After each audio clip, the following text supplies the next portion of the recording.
फिर से पढ़ना चाहता था, लेकिन उसके पास कोई विकल्प नहीं बचा था। 9 साल की उम्र में ही हेनरी को अपने परिवार का पालन करने के लिए फिर से काम ढूंढना पड़ा और उसने अखबार और चिट्ठियां पहुंचाने का काम शुरू कर दिया। कई बार हेनरी के पास खाने के लिए भी पर्याप्त नहीं होता था, जिससे वह बहुत कमजोर और पतला हो गया था। लेकिन इसके बाद भी हेनरी की समस्याएं हल नहीं हुई। उसकी मां मेरी पर अभी भी लाखों रुपए का कर्ज था और उसे हेनरी और उसके 4 भाई बहनों को पालना था, जो उसके लिए बहुत मुश्किल था। मेरी ने एक ऐसा फैसला लिया जो हेनरी के दिमाग में उसकी पूरी जिंदगी के लिए रह गया। अपनी लाचारी के कारण उसने हेनरी को बुलाकर कहा, बेटा, मैं तुम्हें अब अपने पास नहीं रख सकती। यह सुनकर हेनरी को गहरा धक्का लगा, लेकिन मेरी ने हेनरी को ऐसे एक बूढ़े दंपत्ति के साथ रहने के लिए भेज दिया जो हेनरी जैसे बच्चों को अपने पास रखना चाहते थे। हालांकि इस दंपत्ति के पास भी ज्यादा पैसे नहीं थे और कई सालों तक हेनरी का रोज का भोजन सिर्फ दूध और ब्रेड ही रहा।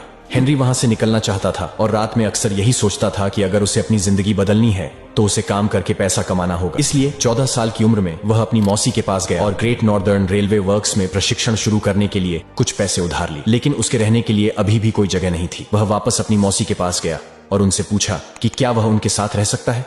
उसकी मौसी ने जवाब दिया, देखो, मैंने तुम्हें पहले ही बहुत सारे पैसे दे दिए हैं, मैं अब तुम्हें यहाँ रखने का खर्च नहीं उठा सकती। कुछ दिनों बाद उसकी मुलाकात जॉर्ज नाम के एक शख्स से हुई, जिसका बेटा हैवलॉक हेनरी के साथ प्रशिक्षण ले रहा था। जॉर्ज ने हेनरी को उनके साथ रहने का सुझाव दिया, क्योंकि उनकी एक वर्कशॉप थी जहां वह अपना प्रशिक्षण जारी रख सकता था। हेनरी दिन में काम करता था और रात में जॉर्ज से कई नए इंजनों और औजारों के बारे में सीखता था।